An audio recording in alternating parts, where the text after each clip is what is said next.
Alors, quelle stratégie pour m'enregistrer? Moi, vous connaissez sans doute mes goûts si vous m'avez vu fonctionner. Je vais commencer par ce que je préfère, effectivement, c'est Capture. Vous savez que Capture, il est capable de vous jouer même quelque chose de simple. C'est un peu troublant pour les débutants parce qu'on s'enregistre après avoir joué. Mais l'idée, c'est qu'on fait plein de choses différentes.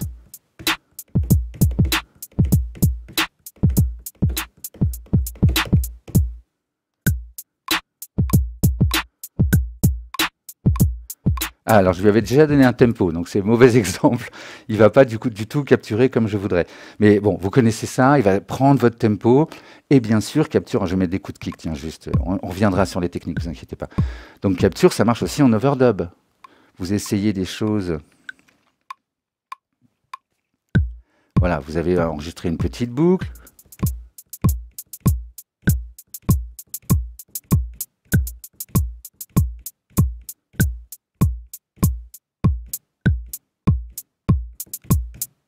Et vous capturez.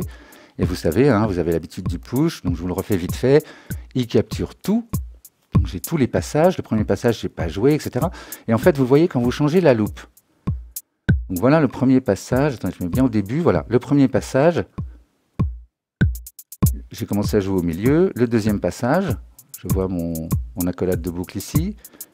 Le troisième passage. Et effectivement, le quatrième qui est incomplet. Je vais même arrêter en cours de route.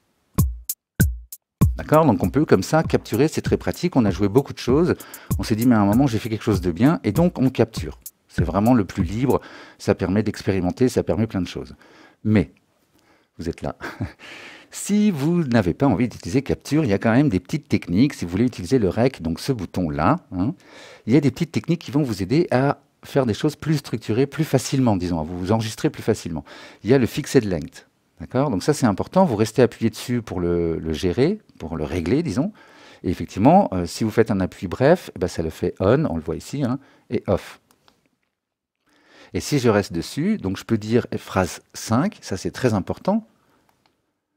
C'est important parce que ça veut dire que si je déclenche l'enregistrement alors que mon premier clip en est à la deuxième mesure, alors qu'il en fait 4, et je déclenche un enregistrement sur un nouveau clip, il ne va pas partir au début du nouveau clip, il va partir au début de la deuxième mesure du nouveau clip pour rester synchro avec le premier. D'accord? Donc effectivement, ça permet d'avoir des enregistrements, donc je vous le refais, fixed length, phrase 5 ici, ça vous permet d'avoir des enregistrements qui vont toujours être synchro. Ensuite, bah, vous choisissez le nombre de mesures que va faire votre enregistrement par défaut. Moi, c'est plutôt 4 mesures, mais si vous êtes large, de toute façon, c'est pas grave, on peut retoucher ça après. Hein, je vous ai montré là vite fait sur l'écran, mais c'est très facile avec le push. Donc voilà, pourquoi pas prendre 8 mesures, etc. Le fixed length est bien activé ici. En tout cas, il clignote. Et donc, quand je vais faire mon enregistrement, non seulement il va rester calé avec ce qui tourne déjà et pas commencer le clip en plein milieu d'une mesure, pour les autres clips, hein, d'une mesure des autres clips, quoi. Et donc, mes clips sont désynchronisés. Non, tous les clips seront synchronisés, donc c'est une sécurité. Et en fait, quand je fais rec, il y a autre chose que je peux mettre en place avant de faire ça, avant de faire rec, c'est le count in. Hein, vous restez appuyé sur le métronome. Vous pouvez changer le son du métronome. Moi, j'aime bien le wood, c'est plus doux. Le rythme du métronome, etc. La quantification ici. Mais nous, c'est pas ça qui nous intéresse, c'est le count in. Et là, je tourne la molette du dessus pour avoir une mesure. Et effectivement, 2, 3, 4.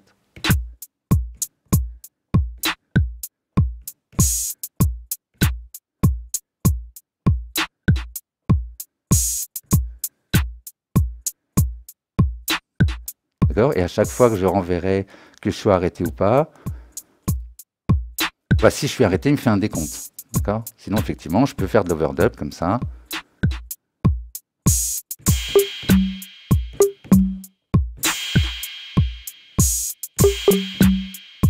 Je joue n'importe quoi, faut que je me chauffe. Ok, on commence doucement. Je délaye tout de suite, c'était vraiment pas très bien. Mais c'est pour vous montrer qu'effectivement, hein, ça va permettre de simplifier les choses. Le fixed length. Et ici, effectivement, la possibilité de rester appuyé pour avoir un décompte. Count in, hein, c'est ça, c'est le décompte. Donc d'une mesure, si là il est arrêté, du coup c'est quand même plus facile de partir avec le tempo en tête. Et puis après, effectivement, il y a la stratégie de l'overdub, qui est pas mal du tout. C'est-à-dire que vous allez commencer par enregistrer un élément. Donc souvent, on va commencer par le kick ou le charlet.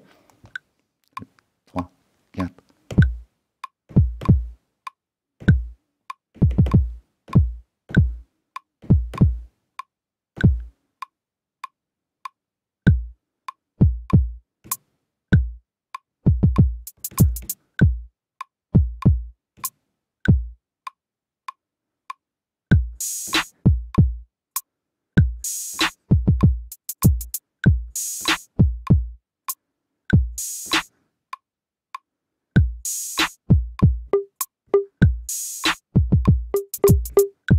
c'est vraiment pas terrible. Et c'est pour vous montrer qu'effectivement, hein, on peut comme ça commencer par un, j'aurais pu même arrêter le rec, tester des choses et puis l'enregistrer. Et puis ça peut être une méthode quand on est débutant qu'on n'a vraiment pas l'habitude. Je vous montrerai après comment jouer en rythme et tout ça, le finger drumming, on va y arriver, vous inquiétez pas.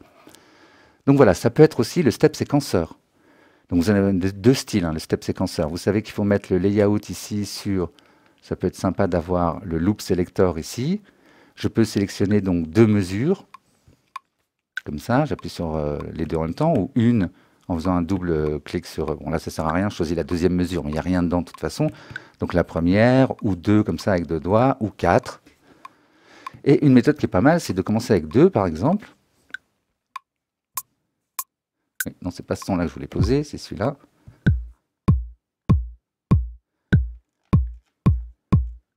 C'est mon tempo aussi qui était pas bon. Donc pour les choses faciles, ça peut être plus rapide, ça peut être plus facile effectivement. Hein.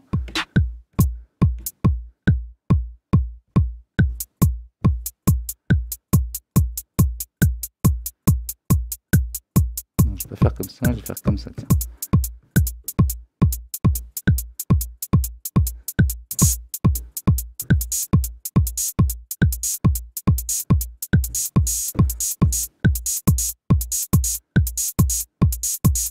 Et je double loop.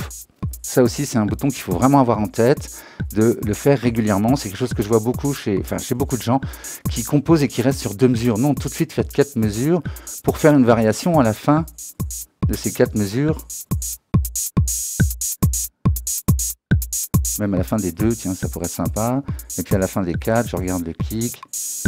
J'en rajoute, par exemple.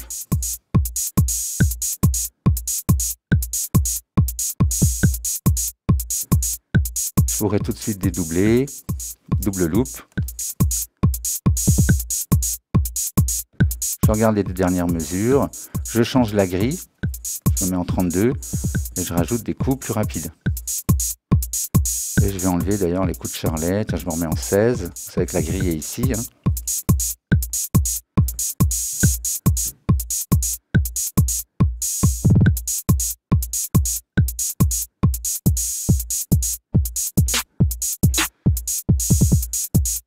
Alors vous savez aussi, hein, je vous le redis, si vous ne savez plus, que pour avoir le suivi en temps réel, là je suis focus sur les deux dernières mesures. Si je veux revoir le suivi en temps réel, j'appuie sur la première et la dernière mesure, et du coup je vois tout le temps ce qu'il est en train de lire, et je peux suivre ici ce qui se passe. D'accord, donc ça peut être aussi une bonne méthode. Alors c'est un peu dommage d'avoir un push pour faire que du step séquenceur. Je vous montrerai tout à l'heure des techniques où on va mélanger un peu les deux. Mais effectivement, voilà, ça peut être une bonne chose.